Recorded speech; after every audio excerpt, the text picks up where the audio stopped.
don't have much time, so we need to get through this real quick. But I hope you had a good weekend. I hope you did something fun, creative. I hope you are ready for another week of trading. I hope you already got your yesterday evening, you know, or at least this morning. You should have already, looked at the stock that you're interested in, and kind of formulated a plan on how you're going to attack it.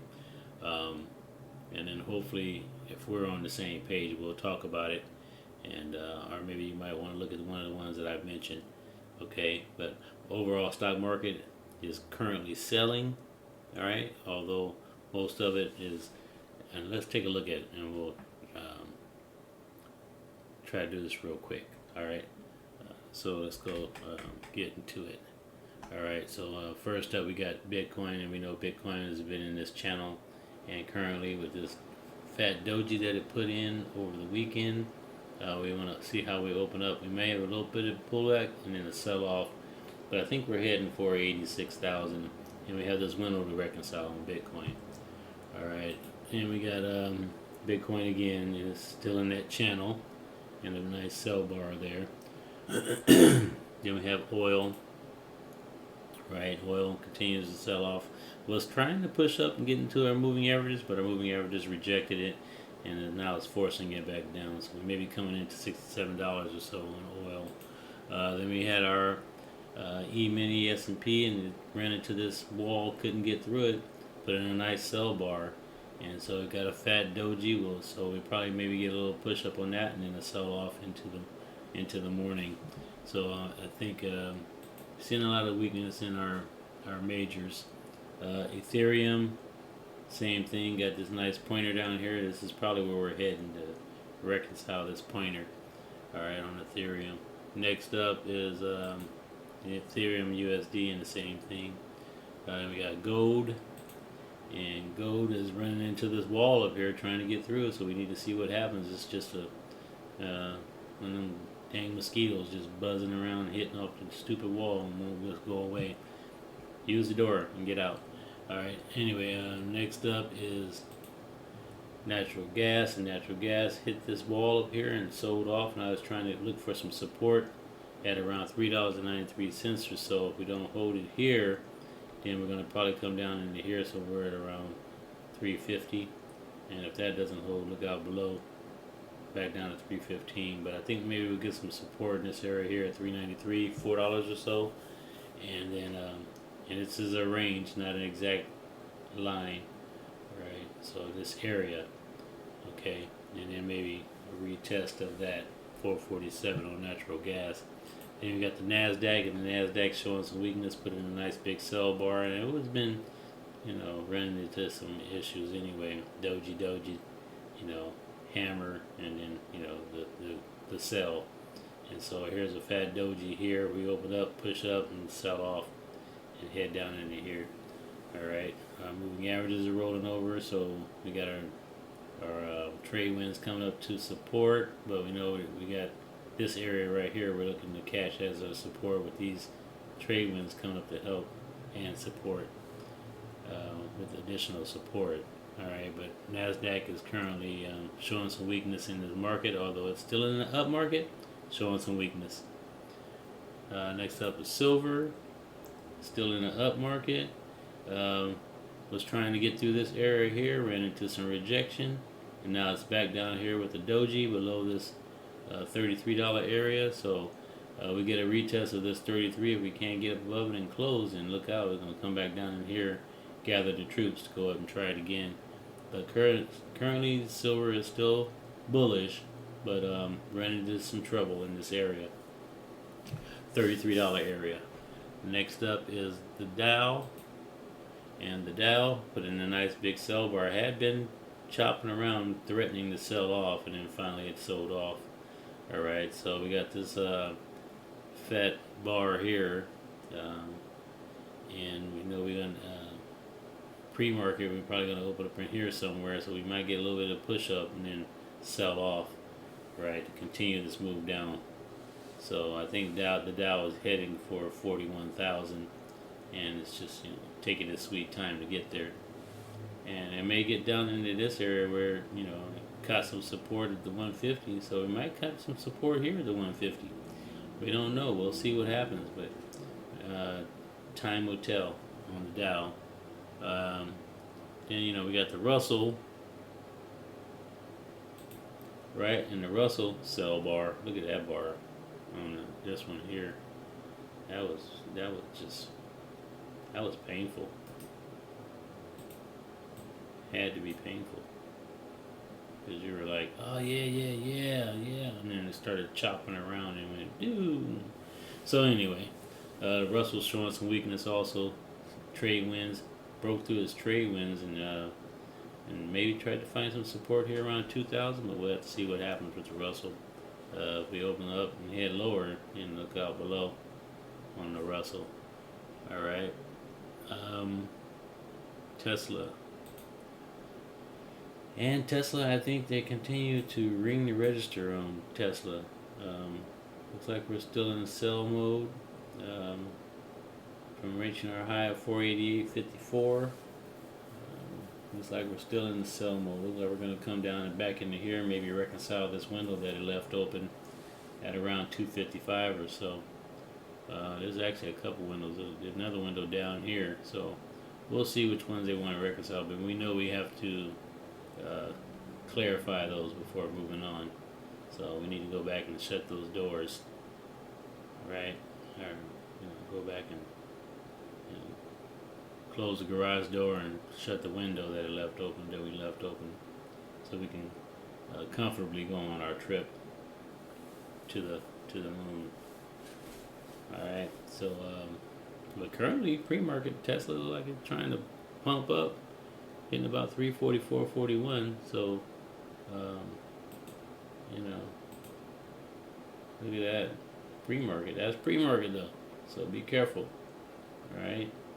Just because it's doing this in the pre-market, when the market opens, it might be a whole nother story. That could just be the fake, suck you in before it just dumps on you. All right, because when you look at the bigger picture is saying, we shouldn't be going up, we should be going down. But we are still in an up market, so we can't trust the red. So, maybe that move that we're seeing on the 2 minute might be a big green bar coming in. You never know. We got our moving averages aren't too far apart from our trade, so maybe that's where they want a reversal. Go higher. Maybe this was it right here. MACD is kind of like, I'm not too sure, but we'll have to see what happens today and tomorrow. But to me, it looks like we're maybe going to come back down into here, just based on how it's been moving. I think it's going to come down into here, but we'll see. Tesla's always been a tricky one anyway. All right. Who else can we talk about? Palantir? Palantir got hammered, huh? Real quick. Yeah. It found some support here at where he gapped up at. Still hadn't reconciled this window, so I think we need to come down here and shut this window or close this door or whatever you want to call it. We need to make sure this area is secure before heading higher. But Palantir, I think it had quite a few windows that it had opened over the past few months. The way it was moving. There's another big window down here at $42, and I wonder what I'm gonna try to, as often as I can when I think about it, bring up these intrinsic values. According to its intrinsic value, it's nowhere near the price that it should be.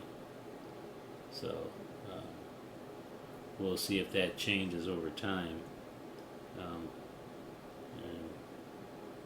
But currently, Palantir is basically a pump and dump, big pump and dump.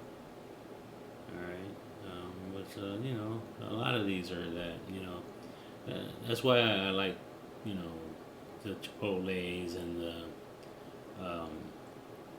the cheesecake factories and the Texas Roadhouses and stuff like that. Not just because I like to eat good food, you know what I'm saying? But nah, but I mean, it's just because I know these places. These places I've been. Cheesecake Factory menu is probably way too freaking big, but hey, whatever.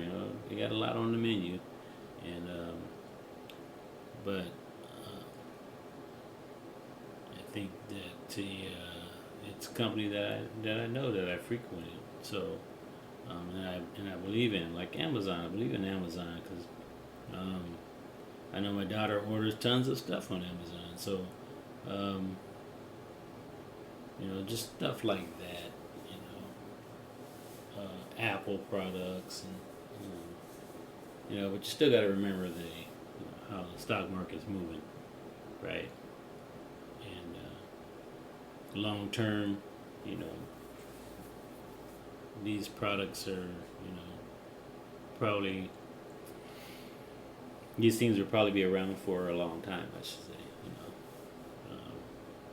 So that's kind of stock you want to be in long term,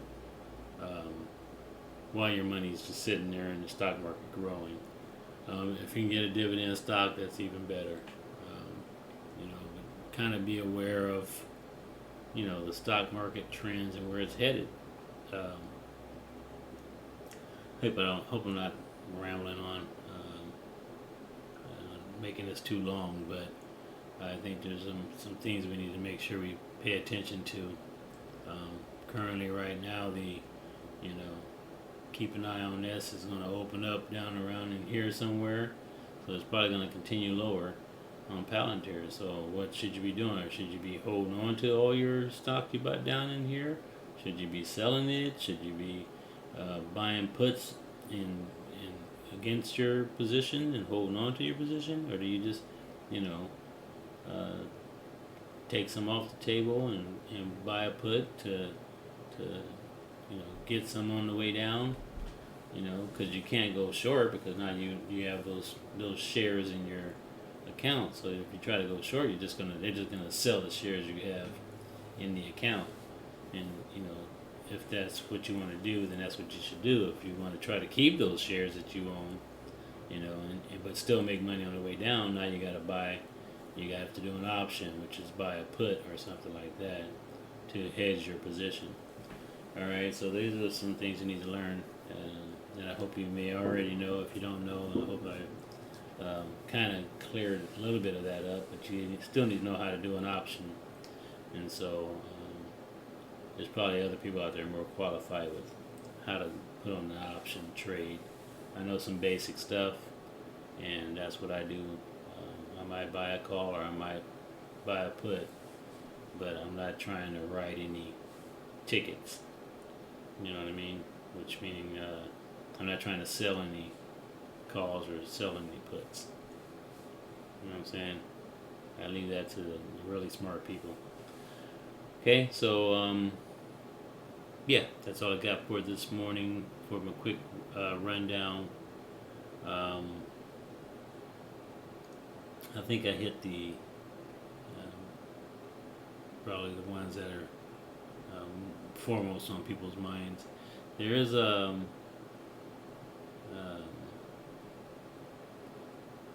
because I didn't.